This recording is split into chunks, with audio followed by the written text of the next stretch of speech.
Hey guys, it's Bro You Whack, and welcome back to the Top 5 series with a special edition Top 10 video. And what makes this so special is that today we are going to be looking at the Top 10 best Battle Pass skins to come out in the first year of Overwatch 2. Over the past year, we've had 6 amazing seasons with countless amounts of skins and cosmetic items released not only in the Battle Pass but also in the shop, which is why in today's Top 10 video, I'm going to have 2 rules as terms of criteria with picking these skins. The first rule is that this list cannot contain any mythic skins, mainly because that's going to be its own separate video, possibly next week. But the second rule is that this list can only contain Battle Pass skins, so that means shop skins and Overwatch League skins are not going to be included, because that'll also be its own separate video if I'm going to be honest.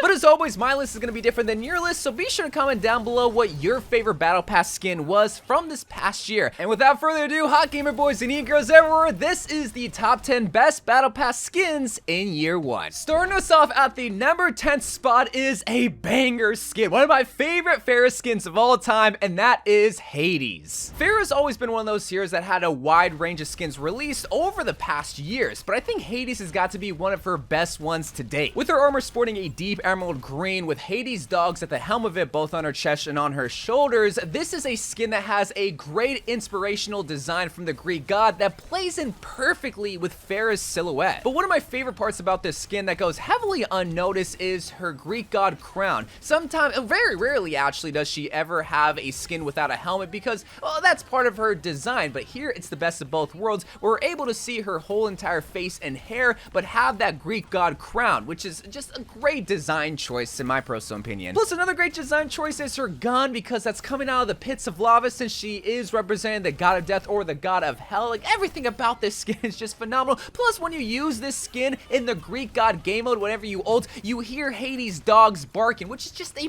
perfect touch. That's why I love this skin so much, because it looks great, it doesn't impede on Pharah's silhouette, but there's also sound effects applied to it, which is something very rarely done to skins, or at least when it came to skins before Overwatch 2. You're gonna see some of these skins have little special sound effects applied to it that helped it get on this list. But now coming in at the number 9 spot is a skin that, okay, if you're not a Star Wars fan, you might not like Intergalactic Smuggler Ashe that much, but man, there is so much to love about this skin. First and foremost, as always, Bob is looking good. Anytime Ashe gets a new skin, I'm always excited to see what they do with Bob, because he's the main star of the show. Looking like an alien off-brand version of Chewbacca, but still rocking it. He is looking fly in his cute little rebellion vest, or intergalactic vest, should I say. And Ashe is, I guess Ashe is looking okay too. My favorite part about this skin, though, all jokes aside, is the alien tentacles around her hat and her belt. Very rarely do we ever see skins have little moving effects. Usually it's just an effect or a color gradient, but here we have a full-on entity moving all on its own, and that's really unique and something that really helped this skin get on this list to begin with. Plus, I love the whole outfit that they got going on. The deep red hair that Ashe is sporting matches her piercing red eyes perfectly. But something that's weird but I really like specifically with this skin is her TNT. Her TNT doesn't get redesigned too much, but here they made it look like tentacles from an alien, so that was really cool too. Overall, this is an amazing skin that if you're a Star Wars fanboy or just a sci-fi fanboy, that you probably really like, which is the reason why I love this skin. But if you don't like sci-fi, or if you didn't like the Star Watch event, then you probably didn't really care too much about this skin or this theme as a whole. Now at the 8th spot is a skin that got in here because of their accessories and how they play into the hero itself, and that is Junker Queen's heavy or black metal. Why do I want to say heavy metal? That makes a lot more sense for a title, but it's actually black metal. So something that you might not know if you don't play Junker Queen a lot is that whenever you axe with her, sometimes you can hear a guitar riff, and they decided, all right, let's play into that. Let's give her a rocker skin, but whenever you axe, how about you actually have a full-on guitar whenever you're swinging that thing? And that's exactly what they did. They gave her this big old giant purple guitar to match with her other amazing accessories, a gun that has some sort of animal or helpless creature just pumped into the actual barrel of the gun, along with Gracie having a very clean and sleek design. This is a skin that probably has the best accessories and guns out of this whole entire list. Plus, it also helps that the Junker Queen herself just looks good. Like, she looks like somebody that would literally tour in the 70s and try to hook up with every single groupie known to man. Guy, girl, don't matter, because she's a rock star, baby. All right, look, you know this was a Bro You Whack video, so what do you expect, man? You're gonna get a Maze skin once in a while that you claim is biased, but no. The reason, you wanna know why? You wanna know why Alchemist May is a good skin, more better than some of your favorite Battle Pass skins? Not only is it because she looks absolutely adorable as a chemicalist, alchemist, scientist, but also it fits her personality and her occupation. If May were to somehow travel backwards in time, she already traveled forward, technically, kind of. She froze herself and her friends died. Spoiler, her friends died, but she didn't die. But if she were to go back in time, this is exactly what she would be doing. She would be studying science in like, what, the 1500s? I'm gonna be honest, I don't really know when alchemists were at its peak, but I love the little chemical test tubes on her belt loop and even on her gun. It adds a little splash of color to what is a very dull color palette, just browns and tans, but that's kind of the point because this is exactly what an alchemist would be wearing way back in the day. So she not only fits the theme, but she also fits what a modern alchemist would possibly even look like. Plus, I also love what they got going on with her jet black hair. They've been experimenting with not only her hair design, but also her color in the past couple years with like jet black and blonde and boxing hair. Sometimes I don't know about that one, but all the other skins, she has a different hairdo and she looks really cute. Plus, Snowball looks like an old school machine with gears for his ears. Like, oh, this skin is so cute, man. It's very simple. I'm gonna admit, it's not very flashy with the colors like some of these other skins, but it fits May's personality, it fits her occupation, and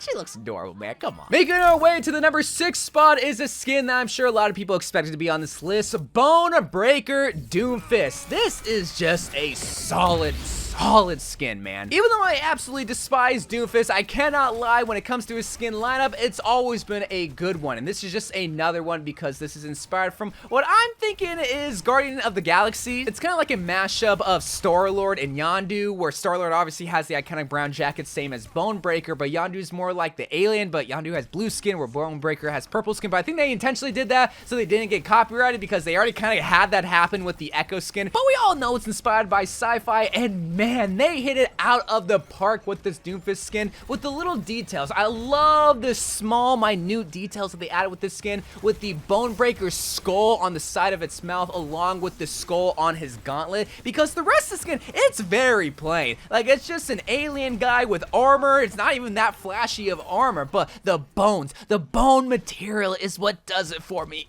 Oh. But it also makes sense because Doomfist do be breaking lots of bones and also lots of backs in more ways than one. But coming in the middle of our list is one of the most uniquely designed skins because there is no skin, and that is the Invisible Man Cassidy skin. We've only had 2 skins where the hero itself is not present but is overtaken by the outfit that they're wearing, and that is the Enchanted Armor Fair skin and the Invisible Man Cassidy skin, and both times they have done it perfectly. But whenever I look at Invisible Man, I just always wonder, how do you animate the skin? Because it's not there, but he's there. Like, the outfit's there, but the body is not there. I've always wondered that. Also, I wonder why they don't do this kind of skin that much. Probably because it's very hard in-game wise, because you see a body of clothes moving, but you don't really know what body that is. Because if it's someone like Hammond or Diva, it's obvious that it's them because nobody else pilots these big giant things. But with Cassidy, the only unique feature about him is his cowboy hat, and hey, they got it here with the black leather hat and red goggles for some reason. It adds another splash of color, which I really like because the rest of it is just a guy wearing a trench coat as if he's trying to blend in with the crowd to look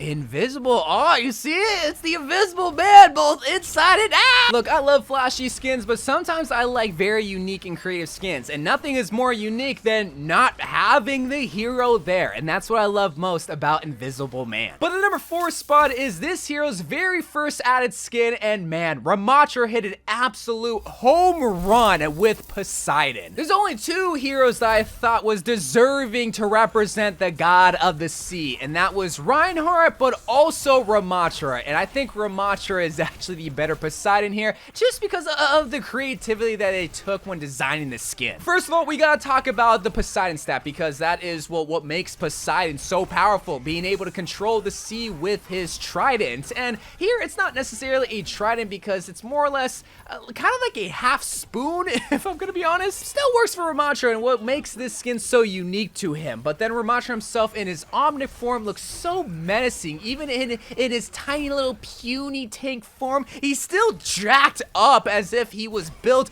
on fish and other protein powders. But it's when he transforms into his nemesis form that you start to fear him even more, because tentacles come out from the back as if he was sucked off by an octopus. Mega paws! And here he comes barreling forward with fist that is coming at a rapid pace, with water coming out of your body whenever you make contact with his knuckles, because that's also a special effect that comes with Poseidon, is water effects. So while you were already convinced that this was a top 10 skin, the reason why it gets that number 4 spot is because of the added effects. Again, we love the little extra effort from the design team, and the artist absolutely ate when it came to skin and left no crumbs. It's definitely going to be a skin that's going to be very hard to top in the coming years for Ramattra, because not only does the skin look great with the fish inspiration and the water design with water seeping throughout his whole entire body, but also the special sound effects. I can't get enough of that water. But if you want special effects, then look no further than the number 3 skin with EDM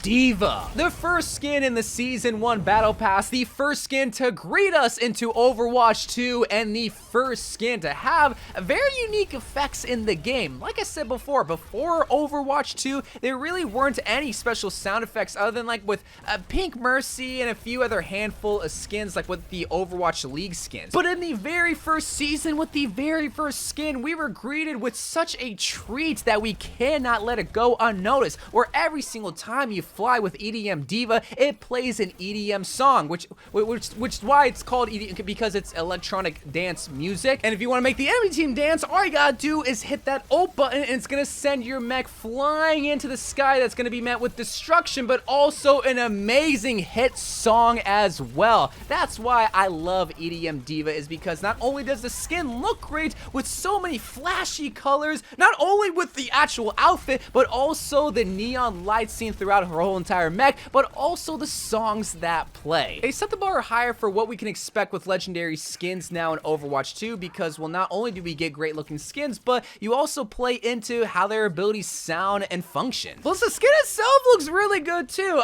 This might be a little bit polarized because some people don't like the overly flashy type of skins, and here it's all about that. Whether it's the outfits with the bright blues and purples and orange, but also the neon lights seen throughout the whole entire mech. But you know me, I love me some colors, I love me the flashy skins, and Diva, this is the epitome. This is the #1 flashiest skin of all time. A flashy skin deserves a flashy hero, and this skin is perfect for a Diva. But surprisingly, it's only in the number 3 spot. Coming in as the runner-up as the best Battle Pass skin is gonna be one that I didn't think I was gonna love this much, but it's Demon Lord Reinhardt. And the reason why I'm surprised is because I absolutely suck with Reinhardt. This is a hero that I still don't know how to play, and I wish I could, because he has such a great lineup of skins, but Demon Lord, easily top 3. This was a skin that played in perfectly with the game mode that also came out with this skin, where you had to defeat the Demon Lord, the guy, the big evil boss is raining terror on your people, and you have to stop him. And what better hero to represent than the god of hell, than the god of the underworld,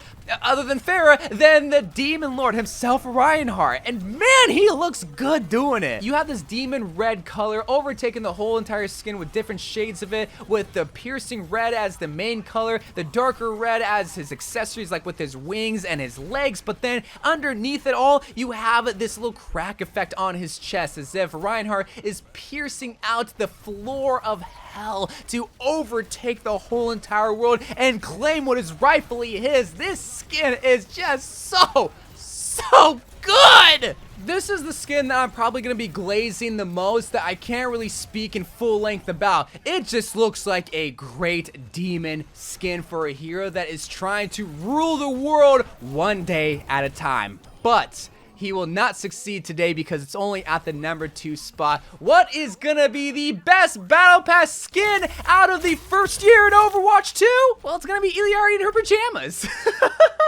It's so funny to go from a skin like Demon Lord Reinhardt, who's quite literally inspired by the devil, to a Peruvian hero wearing sleepy time nightwear.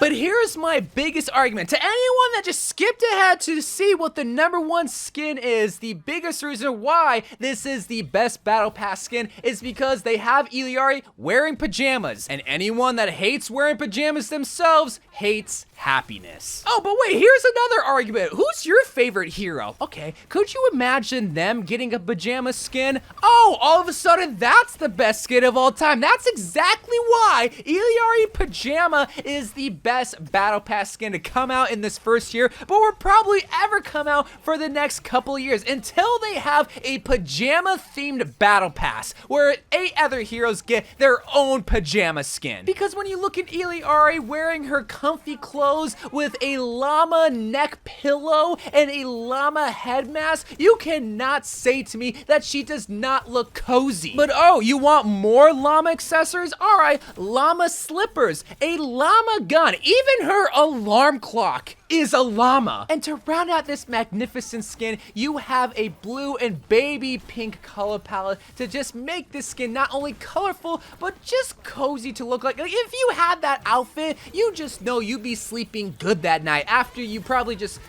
killed your whole entire family and village. But hey, even when living with remorse, you still gotta sleep cozy at night. But hot gamer boys and e-girls everywhere, that is my list of the top 10 best Battle Pass skins to come out in year 1. As always, leave a comment down below what your favorite Battle Pass skins were, and down the road we will look at the top 5 best mythic skins and the top 10 best shop skins. But until then, I love you guys. Thank you guys for watching. More Overwatch 2 videos to come, and bye.